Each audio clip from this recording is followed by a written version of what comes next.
It's Paul Ward here, and welcome to another edition of Farm Talk.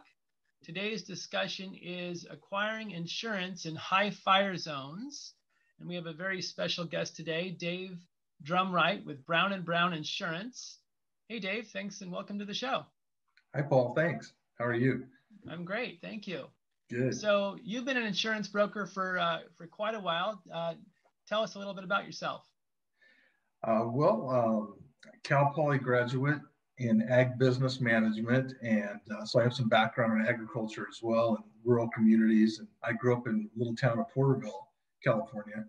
Lots of grapes and oranges and some cattle. And my brother even had a catfish farm. He ran a catfish farming operation in Porterville when we were in high school. So we'd go out there catfishing all the time. It was pretty cool. So very cool.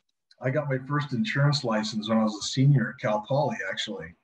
And I was going to do that until I got a real job. And here I am 35 years later. So funny how that happens. It is, yeah. So you've been with Brown & Brown for obviously a while, and you have now put together quite a few policies for folks that live in high fire zones. And, we just happen to be here in Southern California in fire country. So in December of 2017, as you know, we had the Thomas Fire, which up until that time was the biggest fire in California history. And then a year later, in November of 2018, we had the Woolsey Fire just to the south centered in the Malibu area, covered in smoke for a few weeks. Each of those events was really just kind of hard in so many ways on so many people. But what kind of stats do you know for those two destructive events? Well, in 2020, last year that just ended, thank God, 57,000 fires in California. A lot of this from lightning, which is crazy. Remember that August, it was called the August Complex Fire. There were hundreds of thousands of lightning strikes, and it resulted in 57,000 fires, 10 million acres burned, and 10,000 structures. That was just last year. And then, of course, the Thomas Fire was so devastating that was the high winds. The Santa Ana winds just kept blowing and blowing and blowing, and it blew it, up north into Santa Barbara, through the backcountry, and Santa Paula is where it began. And then, there were 23 people that died in that fire, and that was really from those mudslides that occurred after. So from an insurance event, because the proximate cause was the fire, the mudslides were covered under those fire policies. Interesting. Yeah, so there was 1,600 structures and 100,000. No, that was the Thomas Fire. The Woolsey fires. I'm sorry. There was 282,000 acres in that fire, the Thomas Fire, 1,063 structures. That's just crazy. And that was over $2 billion in losses. And then the Woolsey Fire, that was $6 billion in losses. That was crazy. That's the one that started in Simi Valley by JPL, and then burned across through the hills and up to the Reagan Library. And then it burned across and jumped the 101, went through Agora in the back of Westlake, and then over to Malibu and stopped at PCH. That was just crazy too. But again, Santa Ana fires, or Santa Ana winds, caused a lot of that stuff. Right. So, and then of course the most devastating was the Camp Fire in 2018. That was also 2018, and that's the one in Paradise. It literally burned 95% of the town.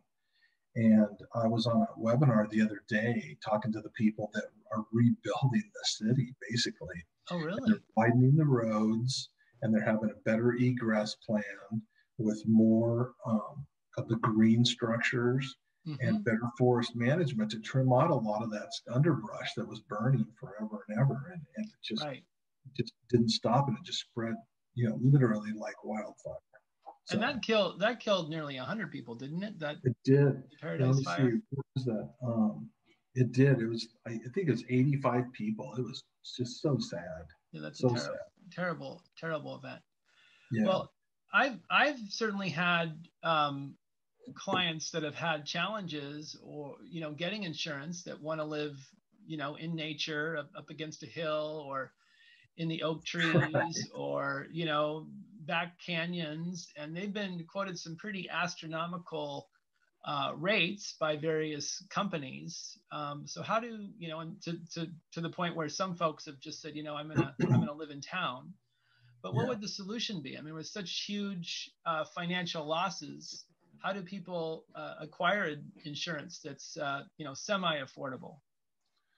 Well, I think you have to look at in the last 5 years, and this excludes 2020, there were $38 billion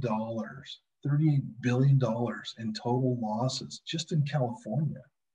So the insurance companies, I mean, they're in business to make a profit. They're not here to, just pay out claims and walk away. I mean, so Sure. they have to charge an appropriate premium for the exposure. Mm-hmm. And kind of what we do is we take each account because every account is different. It could be a farm, it could be just a rural home on a couple of acres, or just on even a lot. And every place is going to be different. The zip code, the insurance companies use territorial rating, and they do modeling where they put in all of the data that we submit to them. And they're actual people too. So they Mm-hmm. look at a submission, they'll look at the pictures that we send in, the diagrams showing the bridges, because fire trucks are concerned about getting across a bridge to go fight a fire, Right. especially if there's, the bridge is old, it might not be structurally sound. So they Right. want to know about the bridges. They want to know if the trees are hanging over the back 40 of the house. They want to know what kind of clearance they have. And that's a big thing, is the defensible space, Mm-hmm. because the firemen need to get in to be able to protect the dwellings and the structures. Right. And the defensible space, if it's cleared or if it's using, green materials or the green trees versus, stuff that dies every year and you got to replant, it's just, that's less brush to burn. And you never know when the fire's going to happen. So you got to, plan ahead. Mm-hmm. So, a big part of it is finding the right insurance company too. It's not just, looking at the preferred insurance companies that do farms, because they're not going to classify it as a farm if it's not a farm. Right. So I've Right. tried it, trust me. So they won't do that. So they want a true farm or hobby farm, in order to classify it as a farm. Mm-hmm. And if it is, then we can put it with one of our preferred farm companies. I've got a list here of, Allied Insurance Company, Nationwide Ag, Travelers, Philadelphia Insurance Company, Zenith Insurance Company, Chubb Insurance Company, and Capital Insurance Group. So we have a bunch of farm insurers that are willing to do it if it's the right situation. Mm-hmm. So if it's not a farm, then what do you do, right? Right. Right. So there's two different types of insurance people in California. There's your captive insurance agents who work for Farmers, State Farm, Allstate, or AAA. Those guys write home and auto policies, and they dabble a little bit in commercial stuff, Mm-hmm. but for the most part, they're home and auto insurance carriers and insurance people. Mm-hmm. And they typically can only write with their own insurance company. That's why they call it captive. Right. So I found a long time ago when I first started this business, it was better for me and my customers to be an independent insurance guy, because then you can represent a whole bunch of different insurance companies. Mm-hmm. Well, then it evolved, and through the years, trust me, I can tell you because I've seen it, is the insurance companies require so much volume, or they won't even give you a contract. Mm-hmm. So now you got to write $5 million of premium every year just to keep your contract with Liberty Mutual or Philadelphia Insurance Company or any of those carriers. So it's a struggle for your local insurance guys. So thankfully, that's another reason that I really like Brown and Brown Insurance. And I'm not plugging Brown and Brown because I know it's more about the customer, and that's truly the bottom line. But this relates to that. We have 10,000 employees in the country and 200 offices. So we've got some clout with insurance companies. We don't have to worry about the production requirements the insurance companies are giving us, because we've got well surpassed that. Right. So now what we do is we'll put together the package and get it to all these insurance companies and find the best one that's got the best price, the best coverage for the customer. Because that's really the bottom line. It's the best thing for them. Okay. So if it's a home in the rural area, We've got many companies that'll look at it. Most companies, because of that $38 billion in claims over the last 5 years I told you about, not real hungry for those types of properties. I have to be honest with you. Right. But there is something called the surplus lines marketplace. There's the FAIR plan, which maybe you or your customers have heard about, the California FAIR plan. And yes, that's really California FAIR plan. Yes, we're hearing about that. Yeah, a lot. It's in the news a lot. Well, the most they'll insure per property is $3 million. So if you got a really nice home up in the mountains or something that's more than that, plus, and that includes the contents too. So your TVs, your furniture, and all that stuff inside the house. The most they'll do is $3 million. And they have some exclusions on their policies, like they're not going to include theft on your policy. So that's kind of a downfall. And then they also don't insure tractors or equipment or vehicles. So then you still got to find another insurance company to do that stuff. So you could have multiple insurance companies to cover different assets. Yeah. So the FAIR plan might be good for your house, but what are you going to do about your outstructures or your outbuildings or your tractors or your cars? Then you've got to find another insurance company. So the surplus lines marketplace that I was telling you about has little known insurance companies that are located anywhere in the US, or they might be owned by a London company. And they are not what is called admitted in California, which doesn't mean they're bad. They just don't have to follow the rules and regulations of the California Department of Insurance as strict adherence as the other carriers do. So they're able to add some forms and do some different little twists, like maybe high deductibles, and schedule some limits on a policy that's going to keep the cost down for the customer.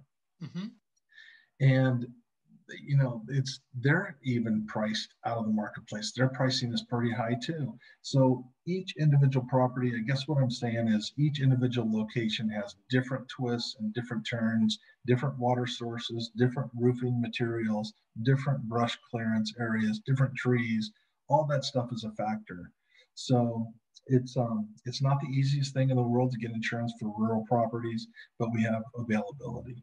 Gotcha. And if I kind of want a good driver discount, there's probably a few things I could do to make the situation easier. I know June 1st is fire abatement deadline day. The fire department will come out and make sure your tall grass is mowed by June 1st and all the dead brush is pruned by then. But are there certain things that a carrier would look for just to say, yeah, we will insure this property, or maybe give a discount?